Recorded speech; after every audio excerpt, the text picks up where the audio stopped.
All right. Hey, everybody. Hope you guys have all had a great holiday week. I myself saw The Color Purple last night at midnight with my family and it ended up being a very good movie. I highly recommend it. Now, today we're going to be talking about Bitcoin and the Bitcoin ETF. There's a lot of stuff going on here.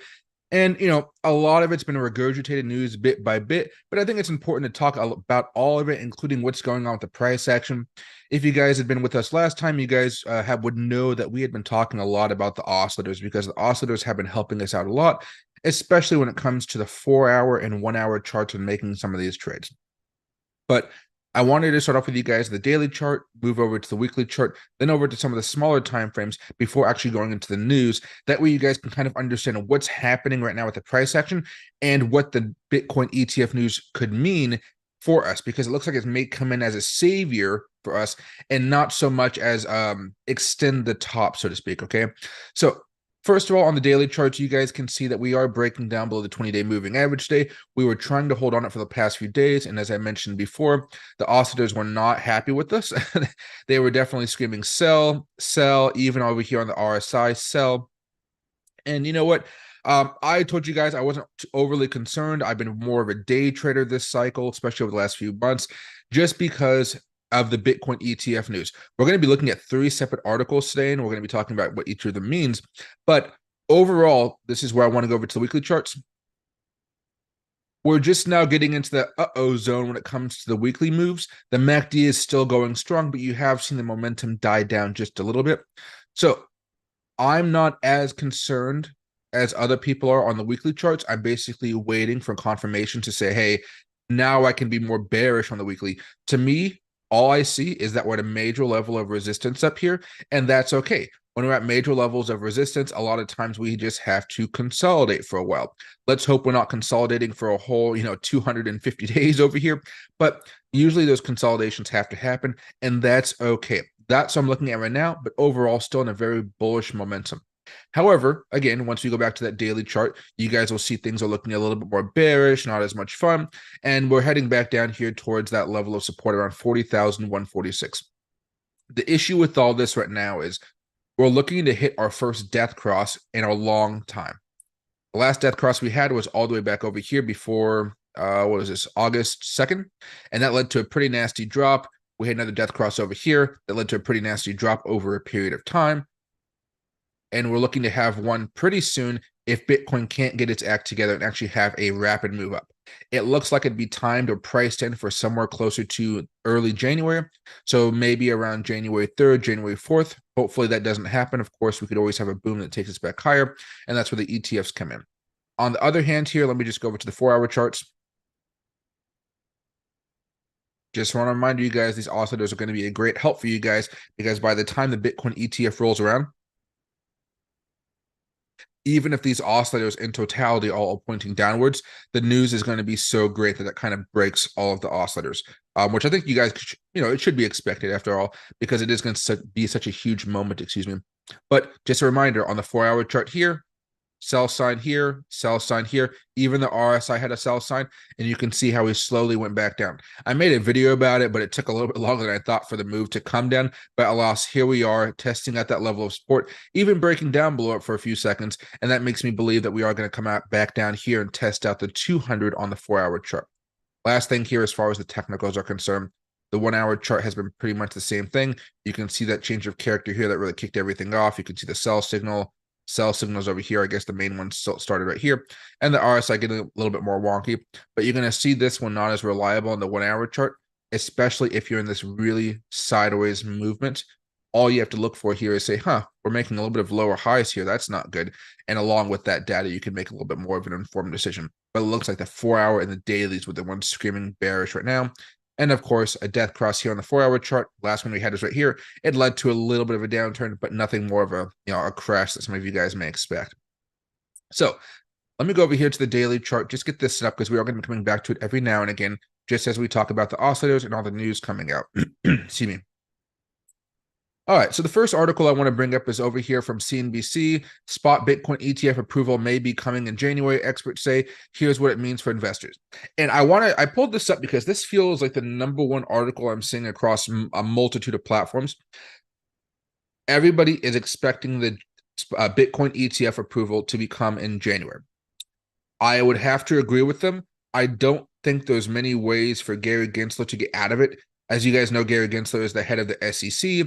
He is not very pro Bitcoin, not very pro crypto. Word on the street apparently is that he is so anti crypto because he wants to protect the dollar. And the reason he's trying to protect the dollar so much and make it so flashy by doing all these lawsuits and whatnot is because he wants Janet Yellen's job. Janet Yellen is the former head of the Fed, and now she is Treasury Secretary. He wants that job, and he has the backing of Senator Elizabeth Warren, and that's his play right now. So he's pretty much doing everything he can to slow this down. But unfortunately, when he does go after companies in court, or when he does get sued by companies for not really being a good faith actor in these types of negotiations coming from the government's perspective, I think that rightfully so, the judges have said, well, no, you can't do this. No, what law are you pointing to? Because they're trying to make up law when, of course, that power rests within Congress. Now, because he's kind of lost so many cases, I would have to say it's probably coming in January. I would be surprised if it comes in February, March, or even later. That being said, I don't think all of them are coming in January. I think there may be 2 or 3, and those are going to be the big players. Those big players are going to be players like BlackRock, right? Maybe even Cathie Wood's ETF here, which would be interesting because I don't know exactly which one people would flock to. I would say BlackRock is usually the traditionalist. I think Citadel even is coming up with one. And of course, Cathie Woods, she has been very optimistic about hers. But of course, she just has a lot of name attention with her as well. A large profile. All right, so basically this article goes on to say the price of Bitcoin has surged in 2023 as investors await approval for the first U.S. spot Bitcoin exchange traded fund, which would be a milestone for cryptocurrency investors, experts say. If you guys have bought any cryptocurrency in your life, whenever this happens, you're going to be able to make a lot of money. And hopefully that money is something that you guys can use to better your life or just put towards other investments. We all have our own priorities, right? Now, meanwhile, discussions between Securities and Exchange Commission and asset managers hoping to list Bitcoin ETFs have advanced to technical details, signaling some experts that an approval could be imminent. This is really good. We've even seen Gary Gensler go on CNBC more often and to talk about this. He never talks about this because, of course, he has that losing record. And, if you've been losing for quite a bit of time, think of a sports team. If they've been losing game after game after game, they really don't want to go in front of the cameras and explain why they've been losing. It's even worse if you're not an entertainer on a sports team.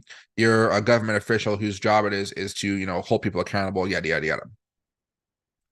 Now, for ETF investors, this would be the best product on the market, said Brian Armour, Director of Passive Strategies and Research for North America at Morningstar. All the other options right now have flaws of varying degrees. Currently, U.S. investors can buy Bitcoin futures ETFs, which own Bitcoin futures contracts or agreements to buy or sell the asset later for an agreed-upon price.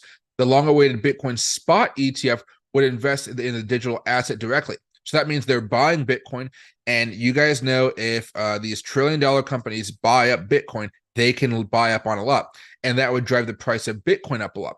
I do think there's a misconception out there if, that they're actively going to be going on Binance or something and just loading up large amounts from Binance directly. Therefore driving the price up to like $60,000, $80,000 within like a few hours. I don't think that's the case, to be honest. I know some of you guys have been asking about that. I don't think that's what's going to happen. I think these guys have already had contracts with miners out there, even miners in America. And what they're going to be doing is, if they haven't already, they have a contract set up for large swaths of Bitcoin to be traded. And then from there, because the blockchain is very easy to track, everybody knows what the blockchain is. I think when you see those huge, massive moves come along, you're going to see a new, top 10, top 20 crypto wallets there, all owned by hedge funds ready to get into the game. And they're all going to be looking at it as far as longer term investments, which is going to be very, very fun.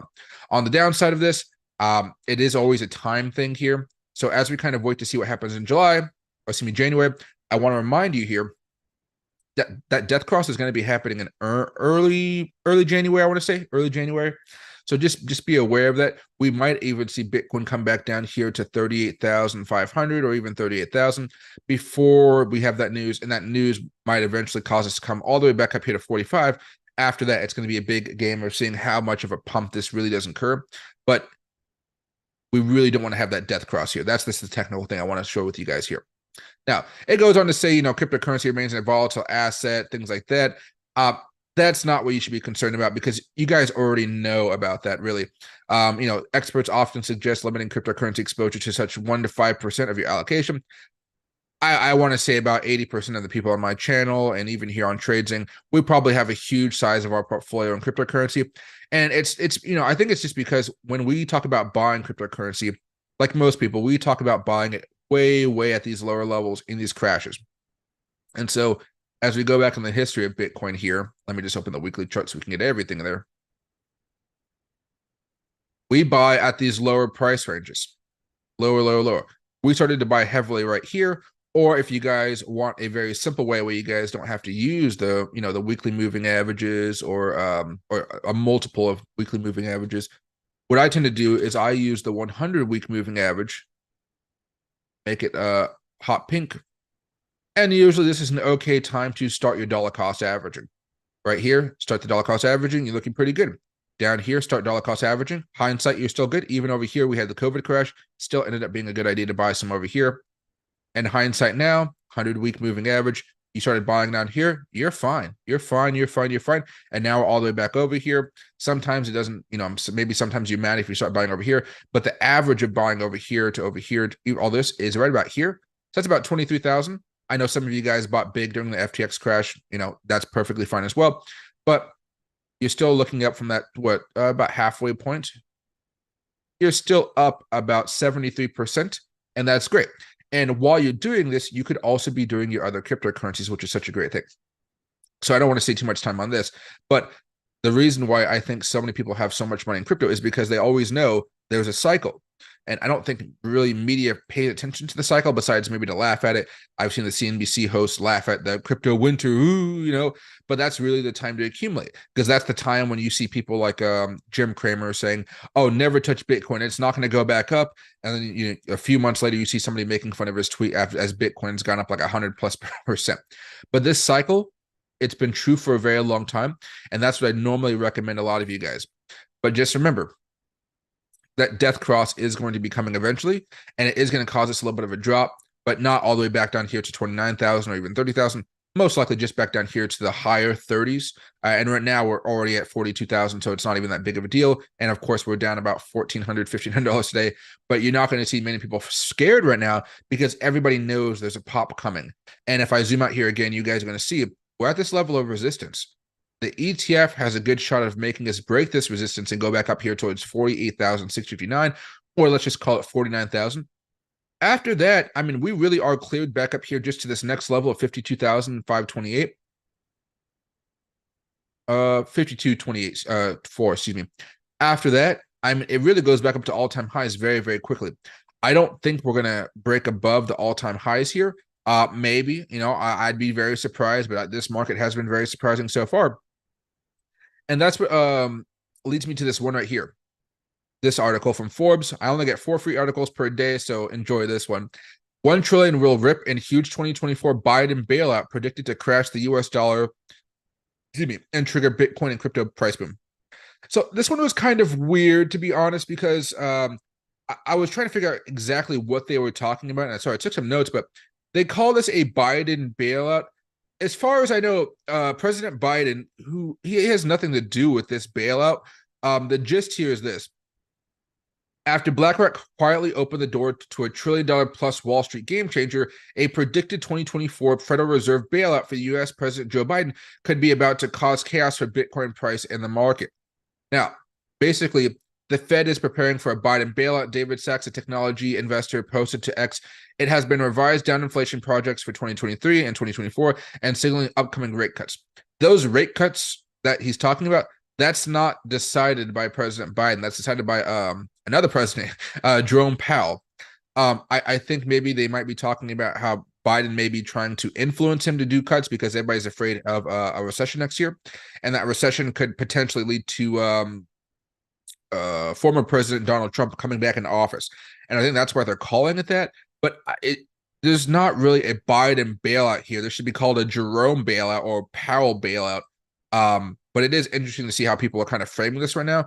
But the big thing here, declaring victory would be premature. We are receiving positive signals from the Federal Reserve about a pivot from rate hikes to rate cuts. This is going to be something that really extends the rally, no matter how good or bad things get over the next 2 months. Once we start cutting rates, which I think are probably going to happen closer to next summer, I think we've been seeing people try to make the rates come in here about March. Let me just put down March right here.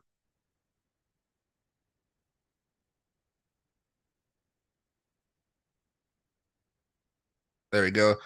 Somewhere in here is where we should start seeing rate cuts, according to a lot of experts. I don't think I'm going to agree with the experts on here. I think they're going to be coming along a little bit closer to maybe July. All right, unless economic data is really coming to a halt faster than expected. And we haven't seen that come to fruition just yet. And we've been talking about this all 2023, right? So regardless of what happens with this spike that may occur, and let's say we back up here, right? We may come back up here, eventually come back down a little bit. That type of move there, plus with the halving happening in the earlier part of the year as well, that should be the sustained move that takes us up towards 70, 80, $100,000. And it's kind of crazy because $100,000 is just right here on the chart. With the way Bitcoin's been going, we can easily do that. And you guys see these surges that happen where everything gets really, really crazy. Let me poke this down. There we go. These surges are kind of what we're looking for right now. If the ETF kicks off, plus the halving kicks off, plus rate cuts happening, this could make it into a parabolic one. The crash that would happen after this would be absolutely crazy, which is just a, hey, just be careful in the future here. But going over here to the monthly chart, let's get rid of all these little drawings that we have. You guys are going to see, look at this. The MACD on the monthly chart, which I don't use all too often, it's bullish. The stochastic on the monthly chart, is bullish. Even the RSI is turned bullish. So everything is screaming bullish on the monthly chart. It's been doing it for a while now, depending if, I like to use the stochastic on the higher time frames. It actually matched up pretty nicely with the RSI, especially since my stochastic, it's not your typical settings. Mine is the 2155. Your traditional ones are actually reset settings are 1413. You can see how much more of a difference that makes. It even gave me a false sell signal here, and it's giving me a sell signal now as Bitcoin is pumping up on the month. I don't really follow those ones all too much, which is why I use ChatGPT and other AIs to help me make the best settings possible. Now, let me go back over here and just make sure that both these lines are thick because I can't stand looking at the thin ones there. There we go. All right. Back over to the weekly chart, and I just want to go back over to my main Bitcoin chart here. There we go. All right, so I hope that puts a little bit of things into context here, just so you guys can see some of those major levels of resistance and support. What I'm also going to do is just go back over here and make this back into a 20. There you go. Pop these back on because as these rate hikes come back down, oops, there we go. It's going to try to get me to buy something. Let me just cancel out that for you. Oh, I guess it's a limited. I can only show you guys these articles for a limited time. Well, let's go to the other Forbes article before it takes me out. Here's the other one I wanted to cover with you guys, and the last one I wanted to cover. This one is pretty interesting. BlackRock will completely destroy Bitcoin. Shocking price warning as leaks reveal huge spot coin ETF date update. So this one is very, very important. I have thought about this quite a bit. I don't think they're going to go into the active markets to accumulate Bitcoin, but I just actually want to read this entire article, or as much as I can, because if there was a warning sign about all this, that may be interesting. And just before we go into this, see how you can actually connect your crypto wallet to Forbes now? Absolutely insane. It's crazy to see how many of these companies have actually been allowed to are thriving right now, or trying to thrive using crypto as a vehicle to do so. So let me read this for you right here. Bitcoin has rocketed higher this year, with the Bitcoin price surging this month to highs not seen since early 2022, with a China earthquake suddenly appearing on the horizon.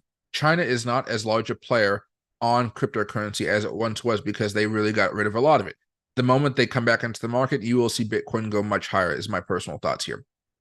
The Bitcoin price touched $45,000 per Bitcoin before dropping back slightly, climbing steadily since October as the market braces for a Biden bailout in 2024. I already told you guys this should be called a Jerome bailout. Now, after Wall Street giant BlackRock primed for the market for a major upheaval, one legendary trader has predicted the world's largest asset manager's looming Bitcoin spot exchange traded fund ETF could be about to completely destroy Bitcoin. Now, let me keep on going. If ETFs managed by traditional finance asset managers are too successful, they will completely destroy Bitcoin. Bitcoin and crypto trader Arthur Hayes, who co-founded crypto derivatives pioneer BitMEX, wrote in a blog post. Hayes argued that if BlackRock, which is the asset accumulation game, vacuums up all the Bitcoin, there will be no more Bitcoin transactions, and those who secure the Bitcoin network in return for fees and newly minted Bitcoin, known as miners, would be unable to afford the energy it costs to secure the network.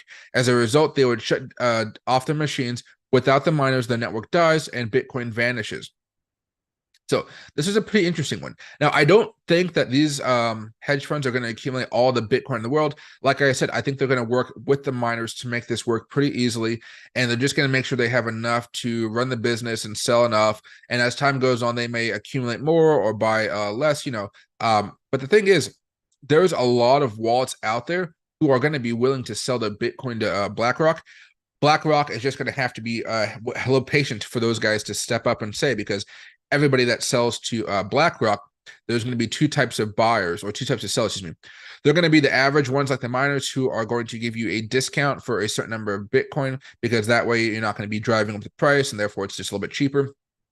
And the miner just wants to get rid of them, of course, for a good profit overall, because they're a business. They've been spending money mining to make Bitcoin or to mine Bitcoin, excuse me. And that's one way. The other one is going to be if they ever have an extreme need for it, they may actually pay a premium for Bitcoin. And those would come from individual wallets who hold a large amount of it. Heck, maybe even Elon Musk. I bet he has a lot of Bitcoin. He would probably end up buying some there as well, or excuse me, selling some to BlackRock as well, help pay for the XApp. Now, as we talk about all this, and there's an opportunity for all of these hedge funds to really just scoop up a lot of Bitcoin. I think this is one of the reasons. I'm Lisa. This is one of the reasons I'm hoping that the SEC understands why all of the Bitcoin ETFs should not be approved at once. We should have a slow approval process where we see maybe up to 3 to 4 companies companies a month allowed to do these. So about 3 to 4 spot Bitcoin ETFs approved per month. I think that'd be a good way to start. I know it's going to hurt those companies, those smaller hedge funds that can't really keep up with BlackRock, but I am always afraid of some of the hedge funds that might not know or might not care as much. They may actually go to an exchange to start loading up on Bitcoin quietly and slowly, and that's happened quite a bit of time before. When it comes to large players, you just think of a whale.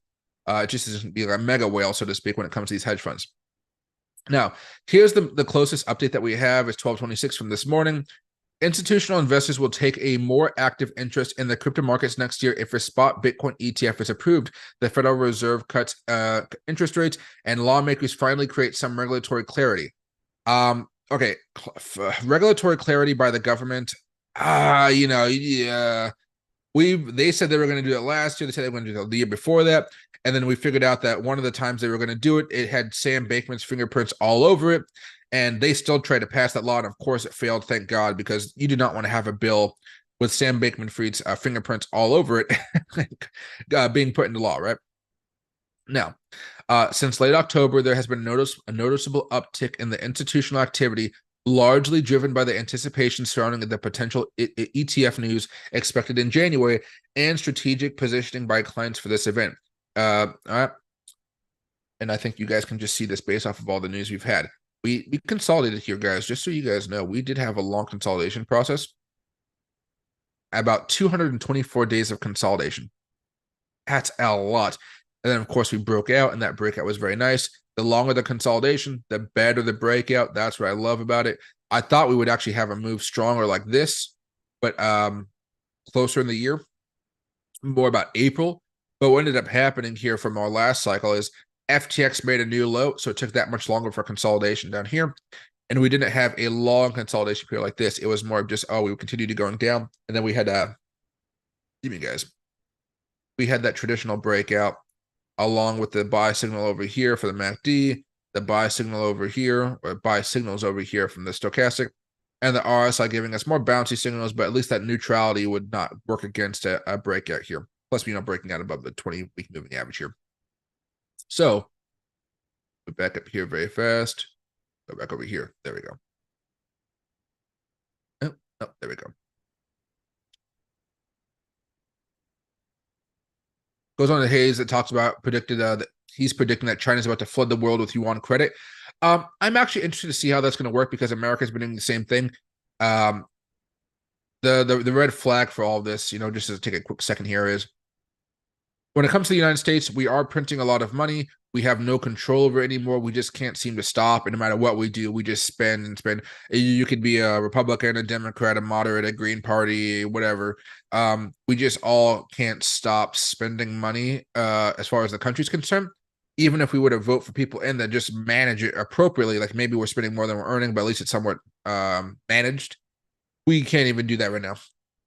So you may see a secondary wave of inflation coming in late 2024 to 2025, and that would be absolutely disastrous, which is why I believe that we're not going to see a Bitcoin, rate cut in March. I think we're going to get it closer to June or July. Excuse me. All right. Hyper on BlackRock's Bitcoin spot ETF application, widely expected to be given the green light by the U.S. Securities and Exchange Commission early in the next year, has fed expectations that a surge of Wall Street cash could be about to rush into Bitcoin. That is going to be absolutely a beautiful thing to do or to see. That's why, of course, all of us have been buying into this and just kind of waiting and waiting and waiting. And like I said at the beginning of this stream, this is why no matter how much we come down, people just don't seem to really want to care about selling the Bitcoin because they know whatever ends up happening with that spot Bitcoin ETF, it's like a ticking time bomb where we're just waiting for that larger move to happen. I myself have still been shaving off different assets out there. Like I've sold off about 50% of my Solana around 120 because it was there. And I just feel like, hey, I've made a good profit. I can even show you guys this over here if I can find Solana very fast. Just as an example, because even though Bitcoin's been kind of going sideways these past few weeks, not everything has. And so, I've been managing to sell off some of my Bitcoin. It even went higher up to 127. Solana. I am going to be doing that with a lot of tokens here, even if they will go higher in the future, just because I want to take in some profit to be able to pay the bills, and I want to reinvest in some of those lower market cap tokens that actually haven't had those same booms as Solana just yet. And some of those ones have made some big moves, like even a bonk, but even now I'm taking some profit off a bonk, and I'm just waiting to see what happens. Because after all, if Bitcoin does have that breakdown here and comes back down to maybe $38,000, $40,000, that's going to be a pretty nasty move for altcoins. And I want to buy up some of those altcoins during that, and I want to have the opportunity to load up on a lot of those altcoins when they do break down. But at this moment, we are seeing that downward move. You could even see a lower high right here. That's not good. The moment we start breaking down from these higher lows, that's when I think we have that larger surge on the day. And, it doesn't seem like it, but Bitcoin is down $1,400 today. It used to be a point where $1,400 drop for Bitcoin was a very, very scary thing. But now I don't think it's too scary, to be honest. So, I think we're kind of come used to it. This might have been more scary because it was a larger move, but this wasn't like a $1,400 drop. This was a $3,600 drop. That's more of the dramatic moves I think people are looking for when they want to freak out about something. All right. This is the last thing I just want to read for you guys. I'm going to go over here to the CNBC article, just to kind of talk about this one more time.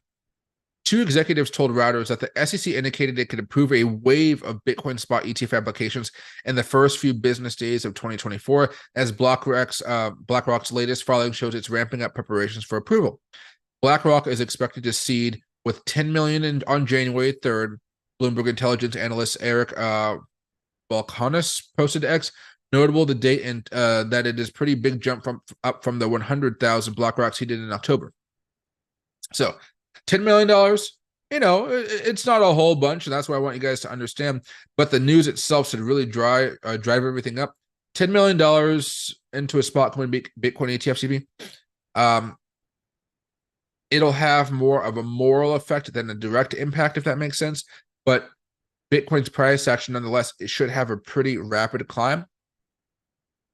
The technicals during that time over the next few weeks may be bearish, but you're still going to see people all over X and your other social media accounts telling people like, I'm not selling, I'm just waiting for the bump. Do whatever you guys feel is going to be the best for you. Right now, the way I look at it as I kind of like pan out here, we've come up a long way. We've hit a little bit of resistance. We're just trying to consolidate. I'm basically not buying much right here. I've already bought as much as I needed to over the past few months, and I'm basically in a waiting zone.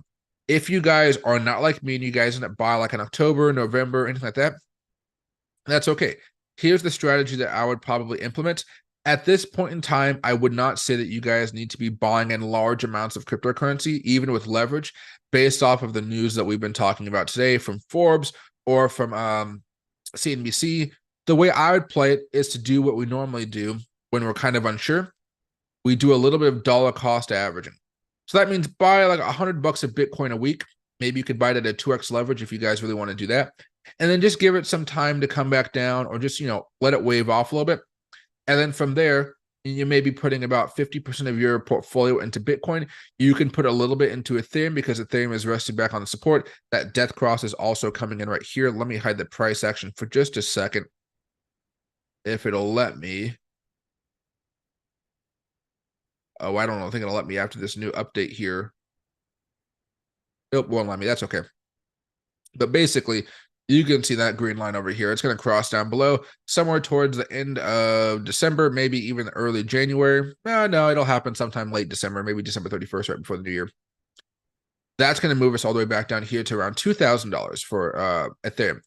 That's going to be something that you guys are going to want to buy right there. But dollar cost average, just in case for whatever reason, which happens, we have some good news coming, or a whale comes in and we don't actually drop all the way back down to 2,000, but you guys are someone able to accumulate a little bit of Ethereum here. I would have that Ethereum be about 20 to 30%. Let's just call it 20% for now.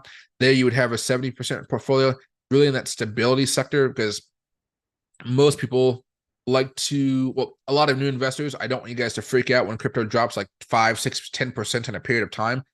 This usually makes it less dramatic. Now, as far as the more speculative tokens, the ones that are going to be moving a lot more, so to speak, those ones you can really have your pick of the litter. I have a bunch on the right side of my screen here. You can be looking with the Matic, and Matic is even up right now.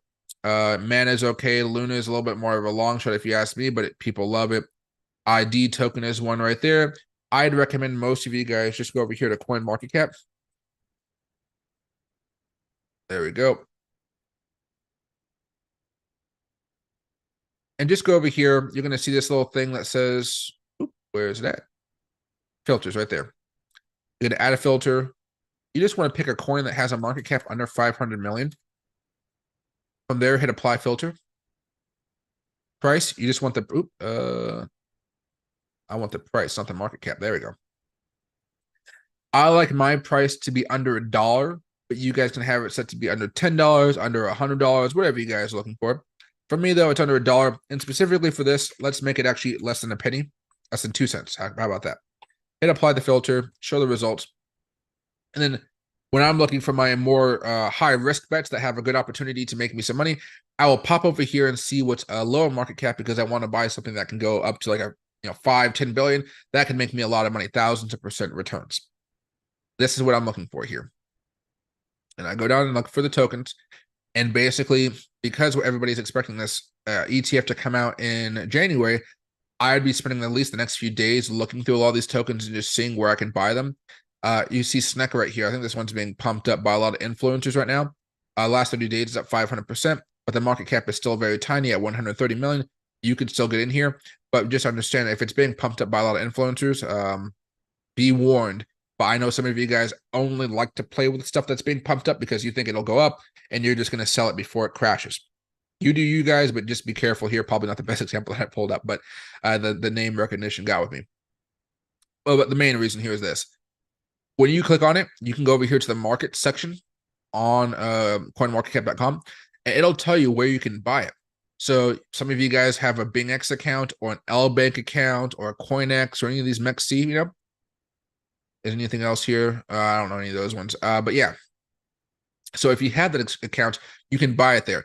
I think that the mistake a lot of people make is they just hear about a coin and they assume they can just buy it when it's not on one of the main exchanges that are available in the United States or a certain part of the country, like a world like Canada or Mexico or Europe or something like that.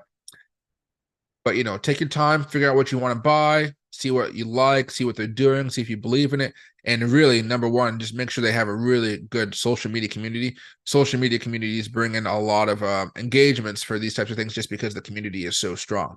You see a lot of companies nowadays just trying to make their brand all about community inclusiveness because they want people talking about their brand, engaging, because then, you know, it's always on their mind when they want to go buy something and promote something. Now, as we zoom out here and we look at a lot of these tokens, notice that a lot of stuff has broken out. There are still things that haven't made new highs. Like, let's just go down the list here. ADA looking just fine. I already broken out a few times. It's getting rejected by the 200 a weekly moving average. That's not a bad thing. This thing has had such a massive pop. That's okay. Things like Dogecoin still settled. It hasn't made that pop back up here towards 16 cents. In fact, it's actually resting at a support level right here. This one's a daily one, I think, so I might actually be a little bit off. Let me move this down here. Yeah, still an uptrend though, but still looking fine. But there are these types of tokens like this that haven't had those really big parabolic pops. You're going to see people flocking into those ones just a little bit more. AMP had already had that big pop. If you guys are looking for those medium market cap tokens that are like maybe above $1 billion market cap, all the way up to, like, you know, Bitcoin levels, just look for those things that haven't popped yet. My personal bet right now is on Ape token. The last one that we did was Matic, when Matic turned out okay. ICP and turned it out okay, but ICP has a history of doing those larger moves. Arbitrum already had that larger pop. AVAX already had that larger pop for sure. AXS just now is getting started on a larger pop here, it actually looks like. And so that's what we're looking at right now. There are some things like Bitcoin Cash. This one's been a little bit more interesting. I don't really play this one too much, but I'd love to give you guys technicals on it. We had that breakdown dip and it came back up, and we talked about that just because of what Bitcoin's been doing as far as nobody wanting to sell off, because everybody believes that the ETF is going to be coming along. There are things like Bonk right now. This is a weekly chart. Let's go over here to the 4-hour chart. Things like this, where you're seeing these really large moves down. So since the all-time highs after this thing was pumped by influencers, I want to remind you, it came down a whopping 60%. You are going to see people taking the opportunity to buy over here, because in the long term, this is probably going to continue to go higher and higher and and higher. Let's see. Let me get this off here. Okay, I had a price action thing on there. Chili's, back to the weekly charts. This is a little bit of a recap here, guys. Chili's is about to burp out here over the next few weeks. That could probably take us back up towards 11 cents or so. You're seeing this happen a lot. There are things like comp, and I do want to remind you guys about this when it comes to there we go. When it comes to Robinhood, you can see Robinhood's price has popped up a lot over the past few months. My average for this has been about $8-9, just because I wasn't sure if this company would survive, honestly. I just bought this because I thought it might have a $15 buyout from another company. That is not the case right now. We're back at a level of resistance. But the reason I bring up Hood is Robinhood has a few specific cryptocurrencies on it. It doesn't have a whole swath like if you went to a Kraken or a crypto.com type of thing, right? So when I look at something like a comp and I go over here to cryptomarketcap.com and I type in comp right here. All right, the market cap for this is 500 million. This is the lowest market cap here, I believe, on Robinhood. And last time that we saw Robinhood, excuse me, last time we saw comp go crazy on Robinhood just in general, it absolutely went crazy because it had a lot of money access to it from Robinhood. And it got so bad that at one point, let me see if I can show you guys this. At one point, Compound was up here towards $878. But on Robinhood, it was up like at $1,000 because of how many people were buying it on Robinhood. It was absolutely insane. So if you guys see maybe in the next few months, just as a heads up, because of this ETF news coming up and everybody getting much more excited about it, you may see an opportunity for players like a Robinhood or a Webull or, even a Moomoo, for heaven's sakes. They may have the opportunity to actually put more cryptocurrencies on their platform. If they do, I'm hoping that you guys will at least check out some of those lower market cap ones. Like I said, like under $1 billion, under $500 million, because that's originally how I got into Dogecoin. And that move from Dogecoin, of course, as you guys all know, ended up being a very great thing. But for now, just understand a few things here. Because of everything that's about to happen, we've never seen this happen before. Everybody's really excited. Nobody's really thinking about the downside at this point, and I understand that. Just keep an eye out for any of those main support levels that you guys want to have, or make sure that you guys are at least thinking about what happens after the boom. I think there's going to be a lot of people. For instance, let me just use this price action as an example here. I think there's going to be a lot of people who are like me, who are going to be loading up in an accumulation zone. All right, let's just call this whole thing an accumulation zone. We're going to be waiting for that big pop to come from the ETF news. And then once that pop happens, we're going to sell a huge chunk of our momentum right here. All right, a huge chunk of our crypto that we've been accumulating, not our long-term ones for the bull run, all-time highs type of stuff. Just for the spot Bitcoin ETF, we're going to be looking to sell off a large chunk right here. And then as it goes higher and higher and higher, we're going to be selling off a little bit more and a little bit more and a little bit more. And I'm going to be scaling out basically. That's what I'd recommend doing. But there are going to be some of those people, and they always are, and it's okay. There's nothing wrong with it. It's just everybody has their own strategy that don't feel like they're going to be hoping for us to get back up here like they were hoping for this level, but they sold nothing up to it.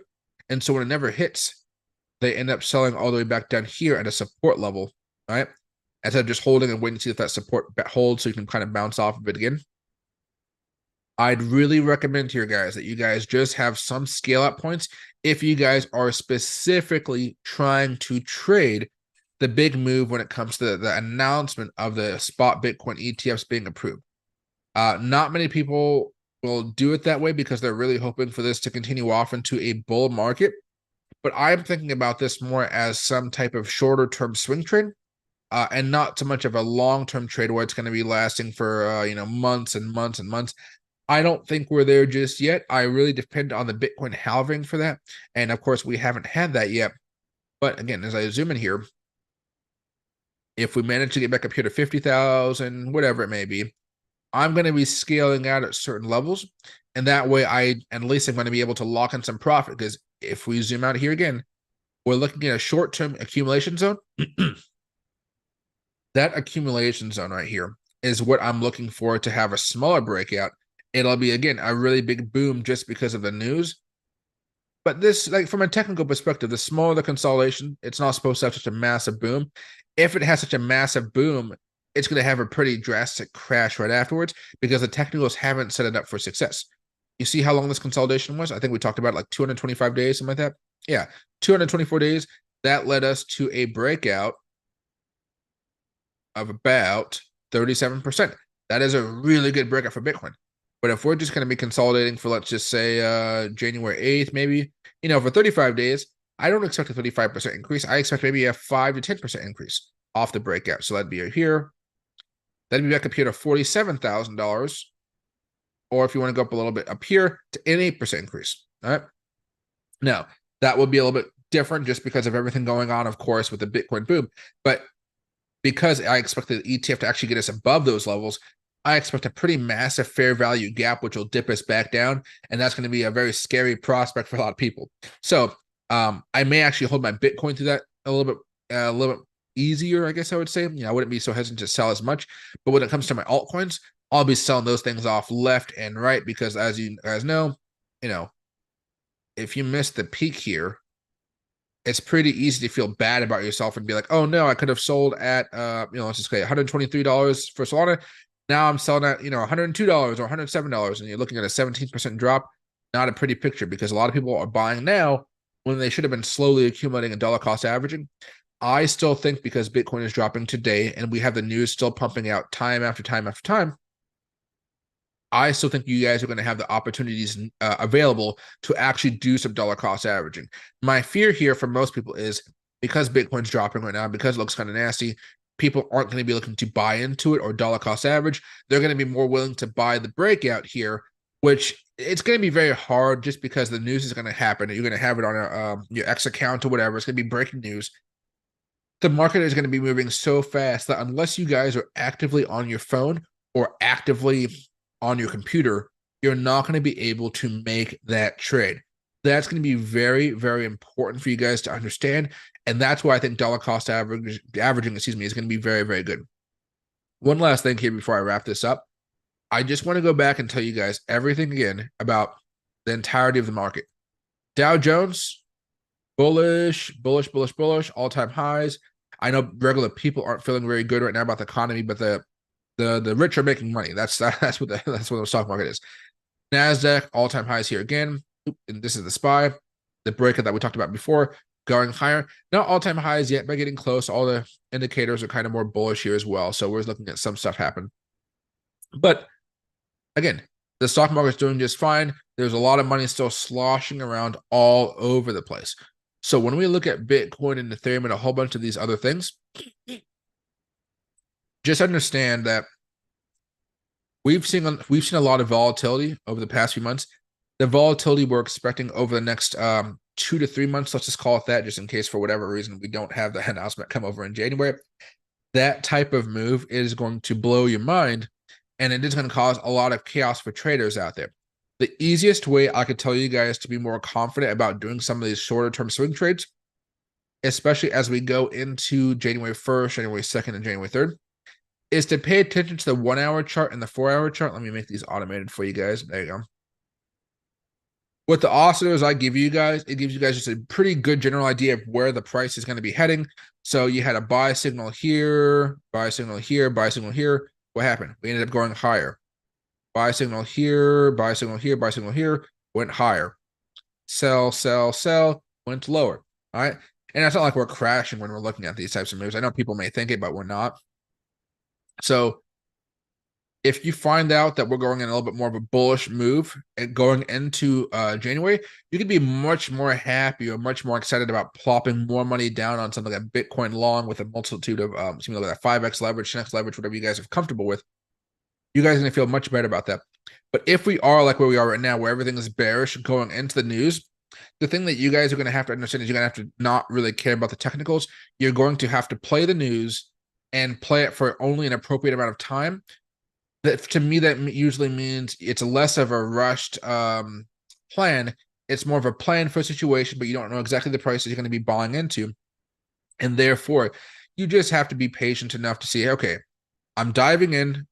That part's not patience. The patience is to figure out where exactly you are selling. For me, I'd just be looking for hard resistance levels. Those resistance levels as of now are going to be those levels like we talked about with the last Bitcoin chart, up here towards 48,000, up here towards 52,200, and then of course all the way back up here to the all-time highs of around $69,000, $68,000 for Bitcoin. Those are going to be a big levels. I think we're going to blast through 47,600, this one right here, very, very easily. I think we're probably going to go back up here towards 52,000. Then from there, it's going to be a little bit of a drawback down, drawdown. But I think those are going to be opportunities for you guys to actually sell some of your trades or close some portion of your trades. And that should make things a little bit easier for all of you guys, okay? So, hope you guys enjoyed this update. There is a lot of stuff going on. Rate hikes are coming again, it looks like in 2024, helping out the election. Joe Biden, Donald Trump going to be going at it again. A lot of chaos in the political sector, but I think as far as the monetary sector, like we've been talking about, we're all full steam ahead. There may be a few bumps here and there, but it looks like everything is cleared for us, especially Bitcoin, to go higher. The stock market may not go crazy in 2024 because of some of the earnings reports that are going to be coming out pretty soon. But Bitcoin, with institutional money coming in, and let's just call it a 10% chance of the Congress doing some type of regulatory framework for cryptocurrency, I think that really sets everything up for Bitcoin to have another amazing year. And I have to say, even though this year hasn't been like necessarily like crazy, it still has been a very, very good year for Bitcoin. After the misery that we had back over here in 2022, 2023, we got back on track, getting back up to those old levels of, middle levels, so to speak, from Bitcoin's price action. And now we have an opportunity to go up close to the top, maybe not make all-time highs, but that's okay because I'm probably going to make all-time highs later on in 2024 instead of like in the earlier times, okay? So everybody, have a great rest of your day. I'll be doing an audio room here shortly. Thanks you guys for listening so much. Thanks.